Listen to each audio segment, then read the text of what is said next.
Raider Nation, it's Mitchell Renz, host of the Raiders Reporting. Coming up on today's show, we're going to look at some potential Christian Wilkins replacements. Before we get into who the Raiders could sign in free agency, who the Raiders could potentially trade for, I do want to talk about the players that are on this team as it stands right now, because I think that that's where Pete Carroll and John Spytek are going to look first. Now, I will say this. There is an open roster spot. The Raiders, as it stands right now, have 90 players on their roster. They're allowed to have 91 because they have Leki Fotu, the International Pathway Program player. I'll be transparent, though. I do not know exactly how much salary cap space the Raiders have after the Wilkins release, because there is a situation going on right now with Wilkins and the Las Vegas Raiders. If you want more information on it, go check out the video that I did yesterday on the Raiders Report. For everyone that's watching live, it's the video that I just released about Christian Wilkins. But right now, Wilkins no longer a Raider after being moved on from. So the players that you're going to see here are me just telling you the guys that I believe need to step up now for the silver and black. Let's go to number 5 here on the list. It is Jonah Laulu, a young player that I think is going to get a good opportunity. A big body guy, did have to step up last season for the silver and black when Wilkins went down, and he's somebody that I hope that can take that next step, because when he has been given the chance, he has played pretty well. Number 4 on the list is going to be rookie Tonka Hemingway, and quite frankly, you could probably also put J.J. Pegues in here as well, right next to Hemingway, but these are two tweener defensive tackles. When the Raiders drafted him in the 4th round, there were some reports about this Wilkins situation that ended up going down, but overall, you need our rookies to be able to step up here. Coming in at number 3, Adam Butler was signed to a 3-year, $16.5 million deal, and he is going to be the number 1 defensive tackle on this roster. He's somebody who I value as a little bit more of like a DT2 to help everybody else around him, but Butler is going to have to take that next step. Coming in at number 2, Leki Fotu. Most of this offseason, Fotu was the player that replaced Christian Wilkins on the defensive line. He was signed after the NFL draft. He's probably the biggest defensive tackle that we have, not named Tank Booker, not named also Leki Fotu. I know Tasi's playing a little bit of offensive guard, but Fotu, I think, is going to be the big body double team eater, which is going to hopefully free up Adam Butler, hopefully free up Malcolm Kuntz, Max Crosby. But to me, I think the guy that the Raiders are going to rely on the most to replace Christian Wilkins, number 7th overall pick in the 2023 NFL Draft, it's going to be Tyree Wilson. And when it comes to Wilson, he's been working at defensive end, at defensive tackle. I spoke to a source very close to Tyree that told me that he's trying to put on 10 to 15 pounds to bulk up. He's looked really good in training camp over the first 2 practices, but for Wilson, it's really, really important for him to take that next step, and he's going to have a great, and I mean great, opportunity to do so. Here's your question, though, that I want each and every one of y'all to answer. Scale it from 1 to 10. What is your confidence level in the Raiders' defensive line without Christian Wilkins? You're about to get in with a YouTube ad break. While the ad is playing, if you could, let it play. Believe it or not, it helps Chugs and I out, and it's a huge thank you from staying alive a little bit longer here on today's show. Let the ad play. While the ad is done playing, scroll on down, give me your answer. Scale from 1 to 10. My answer coming up here in just a moment. I'm going to sit up here. I'm going to give it a 6. And actually, that's a lie. I'm going to give it a 7. And I say 7 because I believe in this Raiders defensive line. Was it defensive line or defensive tackle? I think it was defensive line. If it's defensive line, it's a 7. If it's the defensive tackle room, it's going to be a 6. All right, D-line. Yeah, I'm going to go 7. We still have one of the best in the biz in Max Crosby. I do believe in Adam Butler. I believe in the complementary players of Leki Fotu, Zach Carter, and Jonah Laulu being ready right away. I don't think, based on some of the things that I've heard, that J.J. Pegues and Tonka Hemingway are going to be able to contribute right away, but hopefully I'm wrong on that. Charles Snowden is the player that I know is going to have to step up, but Malcolm Kuntz, Tyree Wilson, those are the 2 guys that now you really, really need them to be healthy. You need them to be available for them to go ahead and take that next step. Coming up next here, let's look at some Wilkins replacement via a trade. And let's face the facts. The players that I'm about to talk about here, some of y'all are going to be looking for big names. I'm sure some of y'all are probably going to be like, Mitch, what about Trey Hendrickson? I just don't think Trey Hendrickson is going to be in the cards because of the amount of money the Raiders would have to give up. Micah Parsons, same exact thing. The way that I'm going to break this down is I'm going to look at it as based on teams and which teams I'm going to call and which players I'm going to call about. The first phone call that I'm doing, I'm picking up the phone and I'm calling the Baltimore Ravens. And I want to know if John Jenkins is available. I think you'd be able to get him for a 7th-round pick. He's got a great relationship with Rob Leonard, great relationship with Patrick Graham. Played with the Raiders in 2023 and 2024, and if the Raiders went out and traded for him, it would be $1.3 million. I'll also say this. I have spoken with John Jenkins recently, and Jenkins told me he's happy in Baltimore, and he's concentrated on the Ravens, but he did think that he was coming back to the Raiders, and he would love the opportunity to play for the Raiders. Again, I want to be very clear. It's not that he's unhappy in Baltimore, but when he was on the Raiders, he did play very well for what they were paying for him. A good veteran presence that's got a relationship with multiple players and multiple coaches on this staff. Let's go to another player that the Raiders could potentially pick up the phone and give a call to. I'm going to go Andrew Billings, defensive tackle from the Chicago Bears. He played on the Raiders in 2022 and with the Miami Dolphins in 2021, where he played with Adam Butler, where he played with John Jenkins, where he played with Rob Leonard. Also, Chicago, they added Grady Jarrett this offseason. And a trade's only going to cost the Raiders $2.1 million this upcoming season. The biggest question mark with Billings is he able to stay healthy? When he is healthy, he is a good player. Unfortunately, health has not been his strong suit. He played in 297 snaps last season, an overall PFF grade of 62.5. You can see the pass rush grade. He's definitely better at being able to get after the quarterback. But as I mentioned, it's his inability to stay healthy. Played in only 8 games last season. Did play a full season in 2023, missed some games in 2022, and then missed some games as well in 2021. Let's go to another name here that the Raiders could potentially give a trade call to. It's the Carolina Panthers. And some of you are probably going, Mitch, why aren't we getting some of these big-name guys? Because I don't know if a big-name trade would happen. 30 years old. He missed 8 games the past 4 seasons in Carolina. The Panthers, they signed Bobby Brown, Tershawn Wharton, and they drafted Cam Jackson this season. A trade for the Raiders, they would pay him $5.8 million this season, $7.6 million, though, 0 guaranteed. I would look at this as like a 1-year prove-it deal for $5.8 million. Last season in Carolina, 761 snaps played. Low overall grade if you look at PFF, but I'll just say this. He was on one of the worst teams in the NFL, and the Carolina Panthers defense was on the field a ton. So if you look at what the Raiders did defensively last year and the past 2 years, they struggled because of the amount that they were on the field. And look at Robinson, 5.5 sacks, 80 tackles, 16 games played. If there's one thing that he usually does, he usually stays pretty healthy. Another name here, David Onyemata. ESPN reported earlier this offseason that Atlanta could look to move on from him.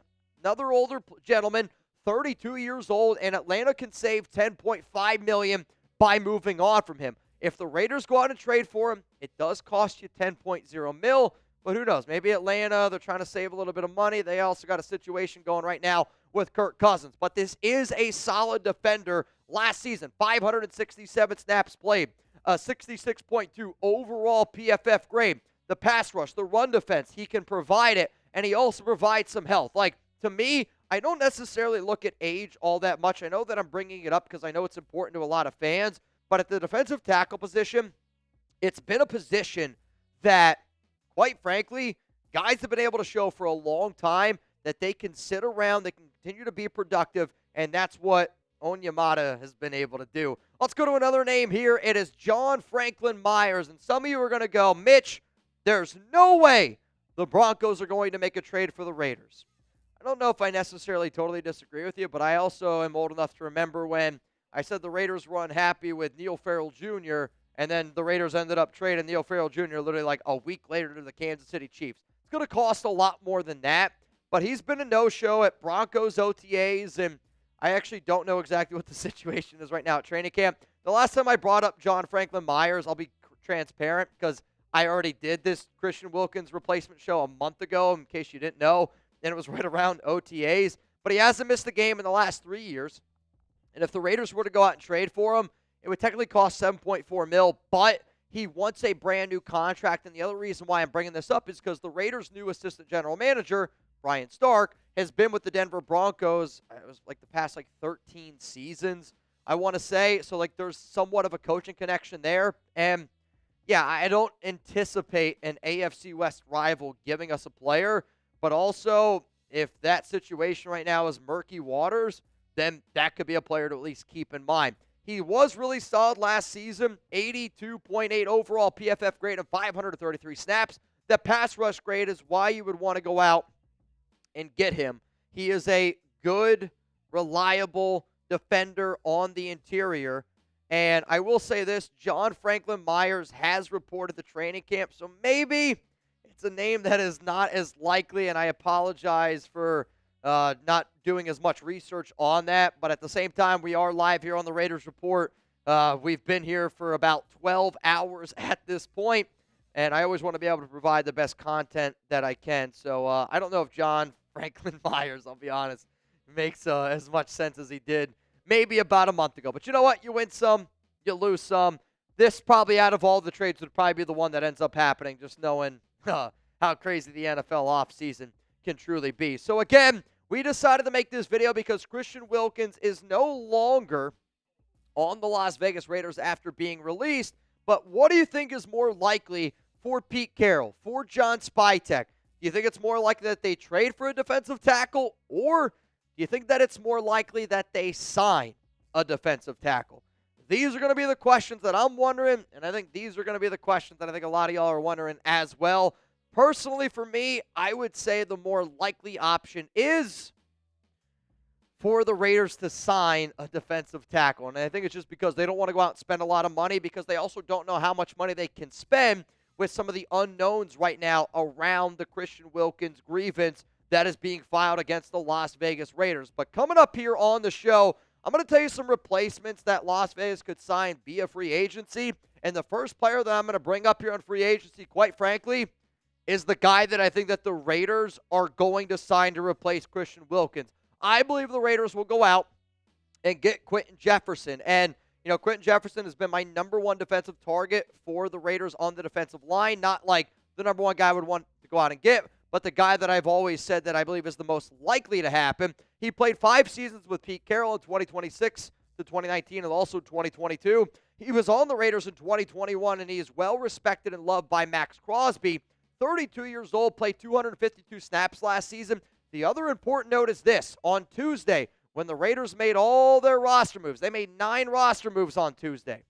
The defensive tackle the Raiders brought in for a visit, Quentin Jefferson. And I think that Quentin Jefferson is going to be the name that they pick up the phone and they go, hey, I need you at training camp tomorrow. Can you be there? I would anticipate tomorrow the Raiders end up signing Quentin Jefferson. Now, some other names that you could potentially look at are Austin Johnson. Austin Johnson played 32 games, started 18 the past 2 seasons. 2 seasons with Patrick Graham in 2020 and 2021, and a career-high 72 tackles and 3.5 sacks in 2021 underneath Patrick Graham. So I know, again, we're not going to be able to find, I think, anybody that's got this big name overall. But for a guy like Johnson, you just got to be able to sit back and realize, all right, he's been able to stay relatively healthy. He's got 2 years with Patrick Graham, and he is coming off a career high with PG in 2021. Now, last season, only 19 tackles. He's a big body guy, 6'4", 314 pounds. I'll even be honest. I didn't even know he played at Penn State, and I'm a Penn State guy. Let me know down below who's your favorite college. But to me, the number one name, if we're actually trying to go out and make a splash, I want to go out and I want to get Jadeveon Clowney. 15 sacks the past 2 seasons, and he could play defensive end. He could play defensive tackle. I actually think putting Tyree Wilson and Jadeveon Clowney on the line gives you a lot of versatility. And when he played for Pete Carroll in 2019, he played 650 snaps. He had an 87.3 PFF grade overall. And we just have so many of these tweeners on our roster already. And for that reason, I just really, truly believe that Jadeveon Clowney would be a good fit on this defense. Remember last year when people called me crazy for saying I think Caleb on Chase could have a good year with Rob Leonard? I mean, Jadeveon Clowney was also just on Carolina. 46 tackles, 5.5 sacks. Clowney, on this defensive line with Rob Leonard, with Patrick Graham, I do actually think is a good combination. And over the past few seasons, he's been able to show that he can be reliable in the running game. He's been able to show that he can also be reliable in the passing game. And I think that that is very, very important. And if the last time that Clowney was with Pete, Clowney played really well, and the Seahawks were able to win some games. Just the way that this organization operates, I think that all of those things are very, very important. So I know I've been breaking down some free agent targets. To me, I think Quentin Jefferson is the most likely name that's going to end up happening, but I would love to see Clowney be able to join the silver and black because I love this stat here. He did have 2 touchdowns in 2019 with Pete Carroll. 3 sacks, 4 forced fumbles, 31 total tackles. And when I think of Clowney, I'm not going to lie, I think of those I obviously think of the Houston Texans. I also think of that crazy tackle that he had against Michigan, which maybe that's the reason why Spytek and Pete wouldn't end up bringing him in. But I also think of these neon green jerseys. And in the 650 snaps that he played, his second highest PFF grade of his career came with Pete Carroll, 87.3 in 2019. I appreciate each and every one of y'all for making this far in the video. I didn't expect Christian Wilkins to get released. I did expect that this news would come out sooner rather than later, and I wish that Wilkins could have figured it out and still been on our team because I think that we are a better team with Christian Wilkins. But at the end of the day, as the Raiders said, he did not put commitment to excellence out there. He did not have a clear path, and I believe the clear path for the Raiders is going to be to go out and find a replacement for him. I hope that Tyree, all those guys that I mentioned, step up, but I think Quentin Jefferson is going to be the name to keep an eye out that the Raiders go out and potentially sign.